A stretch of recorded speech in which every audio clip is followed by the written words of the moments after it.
Saudara pendengar di segenap penjuru tanah air, selamat bergabung dengan Lumen Indonesia. Lumen Indonesia siap melayani Anda setiap hari. Saudara terkasih, marilah kita bersatu dalam Tuhan kita Yesus Kristus yang tidak berubah dahulu, sekarang, dan selama-lamanya. Allah Sang Maha Rahim mengasihi dan menerima sebagaimana adanya kita. Allah Bapa kita di surga senantiasa bersedia menolong, menghibur, dan meneguhkan kita dalam menghadapi segala permasalahan hidup sehari-hari. Saudara-saudari, marilah kita mendengarkan renungan dengan judul Itu Tuhan, yang berdasarkan pada Injil Yohanes bab 21 ayat 7.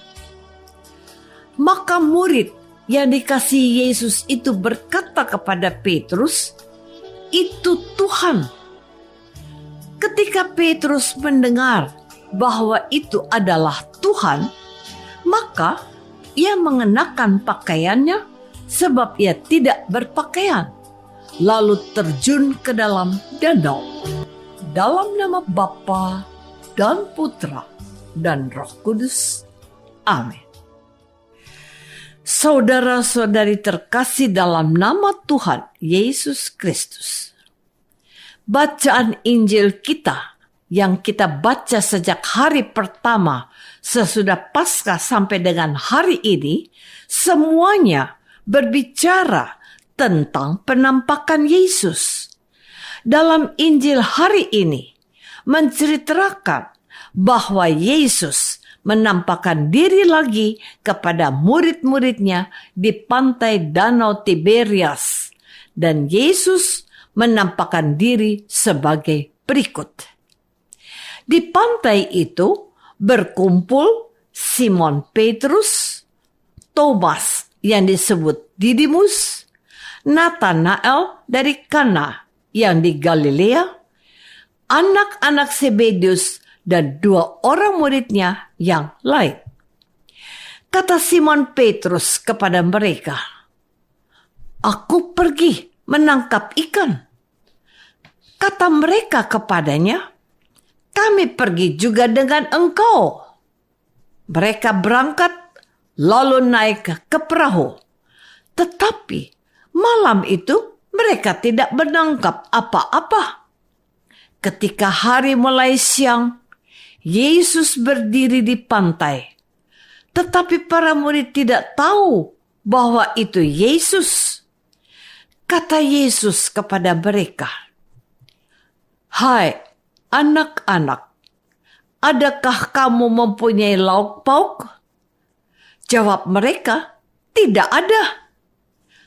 Maka kata Yesus kepada mereka, "Tebarkanlah jalamu di sebelah kanan perahu, maka akan kamu peroleh." Lalu mereka menebarkan jalannya sesuai perintah Yesus. Sesudah melakukan, mereka menangkap banyaknya ikan sampai mereka tidak dapat menariknya. Saudara-saudari terkasih, dalam kisah penampakan Tuhan Yesus seperti yang kita baca dalam Injil hari ini, memperlihatkan kepada kita bagaimana sikap Petrus yang tidak lagi mengenal Yesus. Maka ketika murid yang dikasihi Yesus itu berkata kepada Petrus, "Itu Tuhan," Petrus langsung terjun ke dalam danau. Sementara murid-murid yang lain datang dan menghela jala yang penuh ikan itu. Ketika mereka tiba di darat, mereka melihat api arang dan di atasnya ikan dan roti. Kata Yesus kepada mereka, "Bawalah beberapa ikan yang baru kamu tangkap itu." Setelah membakar ikan-ikan itu, Yesus berkata kepada mereka, "Marilah dan sarapanlah." tidak ada di antara murid-murid itu yang berani bertanya kepadanya, "Siapakah engkau?" Sebab mereka tahu Yesus adalah Tuhan. Yesus juga mengambil roti dan memberikannya kepada mereka. Demikian juga ikan itu. Itulah ketiga kalinya Yesus menampakkan diri kepada murid-muridnya sesudah ia bangkit dari antara orang mati. Saudara-saudari terkasih, kematian Yesus meninggalkan kesedihan dan keputusasaan bagi para murid Yesus. Mereka semua tidak siap lahir batin untuk ditinggalkan oleh Yesus melalui drama penderitaan dan kematian. Kesedihan dan keputusasaan membuat Simon Petrus dan para rasul mencari sesuatu yang baru, yang tidak hanya mampu menghibur, tetapi juga memberi harapan untuk masa depan mereka. Kita tahu bahwa sejak para murid memutuskan menjadi pengikut Yesus, mereka kehilangan segala-galanya, termasuk keluarga dan pekerjaan. Pada saat Yesus masih bersama mereka, kehilangan keluarga dan pekerjaan tidak terasa. Sebab Yesus memberikan mereka kepastian dan jaminan akan masa depan yang cerah. Namun, semua berbeda ketika Yesus meninggal dengan cara yang tidak biasa dan sangat mendadak. Karena itu, cara yang bisa mereka lakukan adalah kembali ke zaman dulu sebelum mengikuti Yesus, yakni nelayan. Menjadi nelayan tidak hanya menghibur hati yang sedih dan rasa putus asa, tetapi juga bisa menjadi pegangan bagi mereka agar tetap hidup. Selain itu, rasa sedih dan putus asa membuat para rasul tidak mampu melihat Tuhan. Saudara-saudari terkasih, yang sungguh menarik bagi kita adalah bahwa yang bisa mengenal dan melihat bahwa itu Tuhan justru murid Yesus yang paling muda. Petrus, sang pemimpin dan mungkin dari segi usia termasuk yang paling tua di antara para rasul yang lain. Petrus malahan tidak dapat melihat dan mengenal Yesus.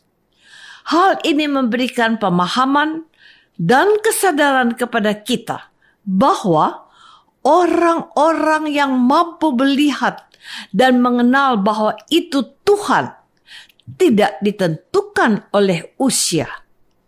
Anak-anak, remaja, atau kaum muda kadang lebih peka untuk melihat kehadiran Allah dalam hidup mereka.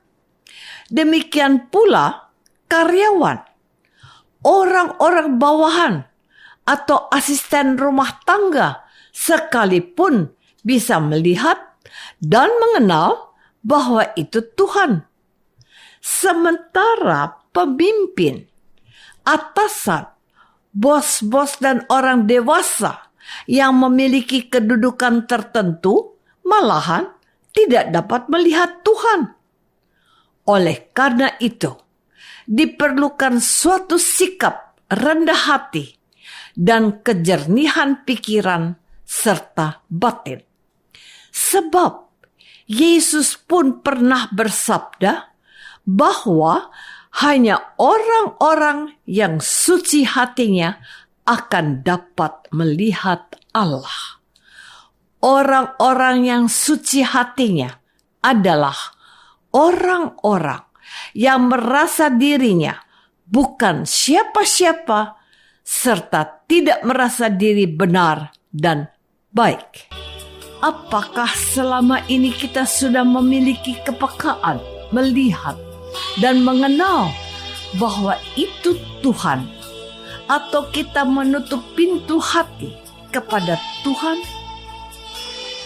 Marilah kita berdoa. Tuhan Yesus Kristus, kami mohon ampun sebab terkadang kami tidak mampu melihat dan mengenal kehadiran-Mu, terutama saat kami sedih, putus asa, dan marah. Semoga kuasa Roh Kudus-Mu membuka mata iman kami, sehingga kami dapat mengenal kehadiran-Mu dalam hidup kami. Doa ini kami persembahkan dalam nama Yesus, Tuhan dan pengantara kami. Amin. Semoga kita semua selalu dinaungi dan dibimbing oleh berkat Allah yang Maha Kuasa.